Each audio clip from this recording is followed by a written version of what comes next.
Alors, bonjour à tous, heureux de vous retrouver, chers amis, en ce dimanche 15 décembre 2024, 9h32, heure du Québec. Merci à ceux qui sont abonnés, ceux qui ne sont pas fait là maintenant. Merci à ceux qui m'envoient des liens, des messages, toujours intelligents, pertinents et très appréciés. Merci à ceux qui vont commenter la vidéo, la partager, écraser le petit pouce en l'air et de me dire aussi de quelle ville vous m'écoutez. C'est toujours fascinant. Dernier développement, mise à jour dans cette histoire qui est devenue mondiale, complètement hallucinante, sortie d'un scénario d'Hollywood, de livres de science-fiction, ces histoires de drones qui sont observées depuis le 20 ou 21 novembre. Entre autres, surtout, ça a commencé au New Jersey. Et c'était soir après soir après soir pendant de nombreuses heures. Et ça a été rapporté aux services de police locaux, qui a été rapporté au FBI, des agences de renseignement. Tout le monde est au courant. C'est un secret de polichinelle. On le sait que le gouvernement américain sait très bien de quoi il s'agit. Le gouvernement américain, c'est le complexe militaro-industriel le plus développé, le plus puissant, avec des budgets de presque 1000 milliards de dollars par année, associé avec le complexe militaro-industriel israélien, qui est le plus sophistiqué au monde. Ils sont capables de détecter un maringouin dans le cul d'une vache. Hello, il y a des satellites en basse orbite partout. On est observé, ils peuvent voir d'un satellite en basse orbite le numéro de ta plaque minéralogique. Come on, comme dirait l'autre, give me a effing break. Donc, on sait très bien que c'est un secret de polichinelle pour les services de renseignement, le gouvernement américain. Peut-être que Joe Biden, le président, n'est pas au courant parce que c'est des marionnettes. Comme le dit souvent Stephen Greer, le fameux docteur Stephen Greer, hein, de ce grand espèce de mouvement et d'organisation qu'on appelle Disclosure, dans laquelle il est impliqué, puis il est probablement la tête dirigeante, Stephen Greer, qui est un ancien urgentologue, c'est pas n'importe qui s'est lancé dans cette poursuite, hein, du Saint Graal, des civilisations lointaines, extérieures, extraterrestres, le contrôle de la gravité, les objets. Vous le savez de qui je parle, mais je ne veux pas rentrer là-dedans parce que ce n'est pas le propos de ma publication aujourd'hui, c'est la mise à jour. Là, l'idée la plus nouvelle qui est répandue, puis c'est comme si on voulait qu'on répande des idées comme ça, c'est celle de peut-être, et ça j'ai fait des recherches là, pour vous, et j'ai écouté plein de gens qui en ont parlé, tous du monde crédible, et on essaie de faire avancer le narratif que ces drones-là sont la propriété naturellement du gouvernement américain, de l'armée américaine, et que ce sont des renifleurs de nucléaire. C'est pour ça que tu les vois voler en basse altitude et qu'on demande aux citoyens de ne pas les attaquer, de ne pas tirer dessus, et que s'il y en a un qui, par exemple, s'écraserait, comme ça a été le cas peut-être vendredi dans une des publications que je vous ai faites qui parlait de ça, ben on dit aux premiers répondants de s'en aller là avec un équipement. D'abord, s'il y en a un qui tombe, d'appeler l'escouade des bombes, puis de s'en aller là avec un équipement de protection nucléaire. Donc, ça, c'est le narratif qu'on avance. Puis tu vas voir que ce que je veux te dire, c'est que pourquoi je te dis que c'est poussé par le complexe militaro-industriel, OK? On prétend qu'il y aurait eu on ne sait pas depuis quand ça aurait été fait, mais comme on voit que c'est déployé dans tous les États, ou presque, c'est qu'on cherche quelque chose apparemment. Et que ce serait qu'il y aurait, par la voie maritime, dans une voiture ou dans un conteneur, il y aurait été entré aux États-Unis une espèce de bombe sale nucléaire. Et le complexe militaro-industriel qui fait avancer cette théorie-là, cette hypothèse-là, nous raconte que, bon, vous savez, quand Reagan a démilitarisé, puis a fait tomber le mur de Berlin, puis l'Empire russe, qu'on s'est retrouvé avec un arsenal nucléaire qui était comme non contrôlé. Puis, bon, tu connais le narratif. Jusqu'à présent, il n'y a pas les seuls qui ont fait sauter une bombe nucléaire, c'est encore les Américains, OK? Nagasaki, Hiroshima, Je ne sais pas. S'il y a des terroristes qui avaient entre leurs mains, parce que ça fait longtemps que cette théorie-là, cette hypothèse-là circule, ça fait des dizaines et des dizaines d'années, il me semble qu'il y en aurait eu une d'utilisée. Les seules armes chimiques qui ont été utilisées, c'est encore là par souvent les Américains. Le napalm et ainsi de suite au Vietnam. Donc, reste avec moi. Bouge pas. Oublie pas d'écraser le petit pouce en l'air puis de commenter. Donc, le narratif, tu le vois, qui est poussé par le complexe militaro-industriel, c'est de faire croire, puis ça se peut que ce soit vrai aussi, qu'une bombe sale serait entrée aux États-Unis, puis là, on est à la recherche parce qu'on aurait détecté, on aurait eu vent de ça par des, je sais pas, des agents, par des espions, ou peu importe, que ça s'est fait. Et que là, on est à la recherche de ça, et que ces drones-là sont justement des détecteurs de nucléaire, des renifleurs, comme on pourrait dire. Et ça, c'est la dernière hypothèse en liste. On va aller, j'ai trouvé un petit document assez intéressant, on va aller écouter. On va aller écouter ça. Regarde, ça, c'est un des orbes qui a été observé dans le ciel. Tu peux voir des lumières, puis il y a comme quelque chose à l'intérieur qui tourne, puis qui tourne, puis qui tourne. Je ne sais pas, tu as l'impression presque que c'est biblique, là, tout ça. C'est comme, wow, c'est comme hallucinant. Yeah, mine's different than your all's. Mine's a lot different. Mine don't look like what you're showing there at all. These things are round. The ones that I saw were round. And they've got this ring around them. And around the ring, it's got little lights on it, and the light is spinning. And on the video that I sent you guys, you can see that at first before I zoom in on it. Because when I zoom in, it gets all blurry, and it looks like it's changing shapes, but it really isn't. But if you look really closely, you'll see how there's a thing spinning around it. And so I don't know mine didn't look like a plane at all. And I saw like 30 of them all together. Yeah, that thing right there was the first one. I believe that was the first one. And when it scooches in, you can sort of see that? You can sort of see there's something spinning around it. Yep. Yeah, but it's hooked to it. It's like a ring. It's so hard at night to video these things. I mean, that's the thing. It's like no matter, it looks so distinctive in person. Je mets une pause ici. Là, tu vois, on va voir plein d'images, OK? Fascinantes. Donc, si cette théorie-là est vraie, pourquoi on s'inquiète puis qu'on commence à nous, comme je te l'ai partagé dans les derniers jours, nous raconter que ces observations-là sont vues aussi en Allemagne, en Angleterre? Si cette hypothèse-là est valable, tient la route, puis que c'est une bombe sale qui est rentrée aux États-Unis, je ne vois pas pourquoi on a ces observations d'orbes ou de drones qui sont vues aussi, parce qu'on les a divulguées en Allemagne, au-dessus des bases américaines, et en Angleterre aussi, et dans d'autres États. Donc, on est vraiment encore là, on est dans l'inconnu.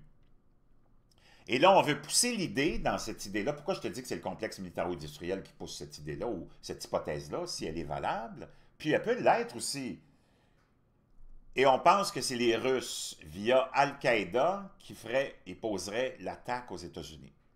Parce que si tu as une bombe sale comme ça, c'est que tu as l'intention de la faire sauter quelque part. Et l'argument derrière tout ça, de ces gens-là du complexe militaro-industriel, c'est de dire que, et pourquoi on accuse la Russie? La Russie est responsable de l'inflation et du prix du lait et des œufs au Québec et en France. C'est qu'on allègue que pour les Russes, parce que les Américains ont autorisé l'utilisation des missiles de longue portée il n'y a pas longtemps, dans la guerre Ukraine et Russie, et on a utilisé ces missiles-là, puis on sait très bien que les Ukrainiens n'ont pas la capacité de les manipuler, et on le sait très bien que c'est l'OTAN qui a fait ça. Les Russes veulent se venger parce qu'ils ont été attaqués sur leur territoire russe par ces missiles de longue portée. Ben, veulent amener la guerre sur le territoire américain. Donc, tu vois que si tu connectes tous les points de cette histoire-là, cette hypothèse-là qui est lancée par tout le monde maintenant, puis qui est propagée par tout le monde là, dans les dernières heures, ben, c'est une propagande du complexe militaro-industriel, peut-être. Et là, on veut, encore là, blâmer la Russie. La Russie est blâmée pour tout. C'est un coup de soleil, c'est à cause de la Russie. Si tu as une démangeaison de l'anus, c'est à cause de la Russie. On continue. And then you look at the video, even with our new iPhones, it's just, you can't really capture it. But are you sure it wasn't a plane, Scott? Because sometimes it's hard to tell. Oh, positive. I think all three of your guests tonight, we're all professional observers. And that's one of the things that we check out. What does it sound like? What does it look like? What is it doing? What does it sound like?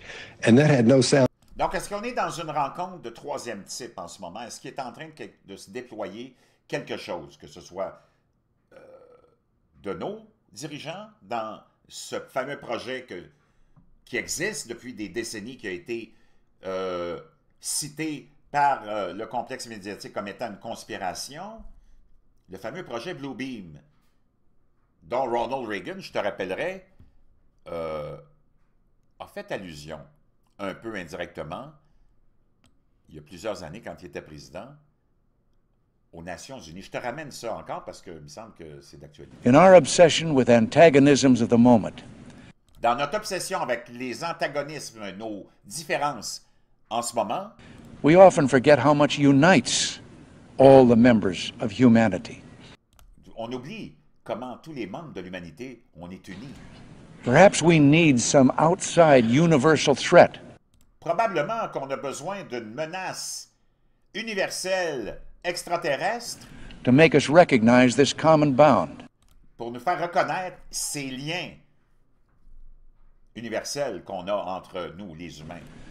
I occasionally think how quickly Et je pense souvent comment rapidement our differences worldwide nos différences à travers le monde would vanish disparaîtraient if we were facing an alien threat. Si on avait à faire face à une invasion et une menace extraterrestre. Non, c'est quand même quelque chose. On continue. At all. And there were... Oublie pas de commenter, de d'écraser le petit pouce en l'air, puis je veux t'entendre aussi. J'aime ça lire vos commentaires, ils sont toujours pertinents. At one point, there were 5 after I saw this one, and there were 3 up in the by themselves, and there were 2 ahead of it that came. Ça, c'était vu. Maintenant, il y en a au Tennessee, il y en a en Caroline du Sud, il y en a même en Californie, il y en a peut-être même, on a peut-être parlé de New York aussi, on n'est pas sûr.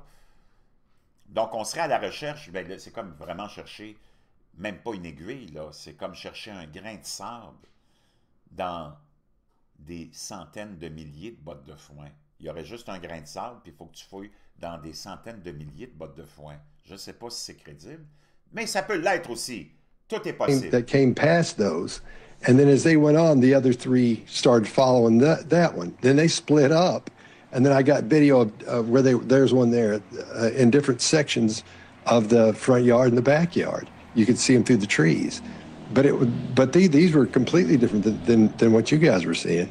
These are completely different. Donc, tu as plusieurs observations en même temps qui se produisent d'espèces d'ordres, comme je t'ai montré. Tu en as d'autres qui c'est d'autres types de drones, puis tu en as d'autres c'est d'autres types de drones. C'est complètement gaga, là. C'est fou. You know, when things like this are happening, it seems everyone starts to look up, like my crew and Est-ce que c'est des phénomènes atmosphériques? I have been here in Mendham recording this video that you're looking at right now. We have no idea what it is, if it's a natural phenomenon, because it could be, but this is why so many municipalities are now asking people to reach out and send their videos. Et c'est pour ça que les municipalités demandent aux gens, envoyez-nous tout ce que vous avez filmé. On veut to them or to experts who might be able to sort out what they're seeing in the skies, but I guarantee. Imagine-toi, là, tu es dans le contexte 2024, là, on est au bord de l'effondrement économique. L'Europe, l'Amérique est au bord de l'effondrement social. Puis là, tu te retrouves avec ça. On est au bord d'une crise mondiale, au bord de conflits qui, à chaque jour, il y en a un nouveau qui apparaît. Puis là, on est confronté à ça. Je sais pas, mais ce que Reagan nous disait, ça commence à faire pas mal. 1 + 1 = 2. There are so many people looking up and making those recordings because this mystery is one that needs to be solved. For now, we're live here in Mendham Borough. Tony Yates, Channel 7 Eyewitness News. Lee's saying he's wondering whether or not that might be the moon, Tony, but you pointed out it's exactly the question people are asking. What is it? No. Yeah. Yeah, no, we're looking at the moon right now, and that's nowhere near the moon. Et c'est rien. Elle dit, ça pourrait être la Lune qui est comme ça. Elle dit, non, moi je regarde la Lune en ce moment, puis c'est vraiment loin de la Lune. Okay. All right. Thank you very much. Yeah, the moon. They didn't make a sound. It was, you know, a couple hundred feet above us. They, you just didn't know what you were looking at. It was moving across the sky. No, I think we would see a couple at a time in various parts of the sky over this water. And we'd be like, oh, we didn't get this shot on that one. And West, where it's really never gone away after some weird happenings in the skies over Phoenix recently.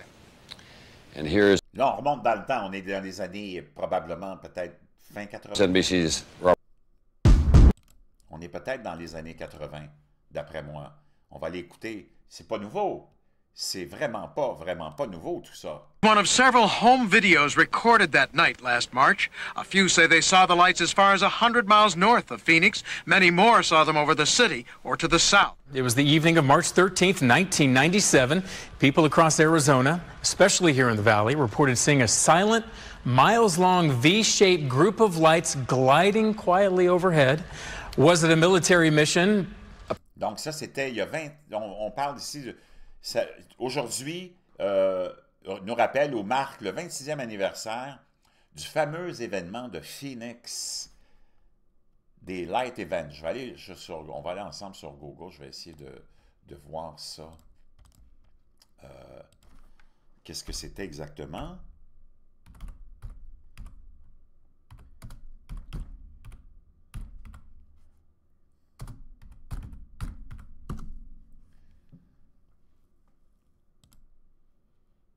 Donc, les lumières de Phoenix, parfois appelées les lumières au-dessus de Phoenix, c'était une série d'objets volants non identifiés largement observés dans le ciel des États du sud-ouest, l'Arizona et le Nevada. Le 13 mars 1997, des lumières de diverses descriptions ont été observées entre 19h30 et 20h30 dans un espace d'environ 480 km de la frontière du Nevada, en passant par Phoenix. Certains témoins ont décrit avoir vu ce qui semblait être un énorme ovni en forme d'équerre charpentier contenant 5 lumières sphériques. 2 événements distincts ont été impliqués dans l'incident, une formation triangulaire de lumière vue au-dessus de l'État et une série de lumières stationnaires vues dans la région de Phoenix. On continue. Prank, perhaps, or visitors from outer space? The questions and confusion over the sighting have only grown during the prevailing years. Et on n'a jamais été capable d'expliquer. Like Tim and Bobby Lee claim they saw even more. Something was there. It was a structure. It was going 35 miles an hour. It was ça volait à 35 000 par heure. Ça, c'est des témoins. Ils disaient qu'il y avait une structure qui était là. huge. It didn't make a sound. Il n'y avait pas de son. C'était gros. And you tell me what can do that. It was flying low. Et tu me diras c'est quoi qui a fait ça. Oh, it's within half a mile of me. There's no plane path at that point, and it didn't act like a plane. A plane can't turn that fast, and it also had oddly spiral kinds of movements that you just don't. Over the state of Arizona on Thursday night, the 13th of March, 19. Donc, chers amis, ça c'est les derniers développements.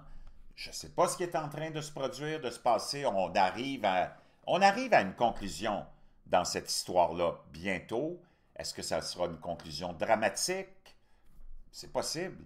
Si cette histoire-là est vraie de bon pis sale, elle va être utilisée quand? Sur qui? Dans quel endroit? Ça va être des dommages incroyables. Ça va être probablement le début de quelque chose d'infini qui va nous arriver. On va rentrer dans probablement un conflit maintenant global. On sera attaqué sur notre sol. Est-ce qu'on sera les prochains au Canada? Est-ce qu'on sera, je ne sais pas, mais je peux te dire une chose. Wow! Quelle époque dans laquelle on est. Je te laisse ça dans la boîte de description, cette petite vidéo-là que j'ai trouvée de Jason A. Puis on se retrouve, j'ai plein d'autres choses. En ce dimanche 15 décembre, à 10 jours de Noël, on est là-dedans. Je peux te dire une chose. Aïe, aïe, aïe, aïe, aïe.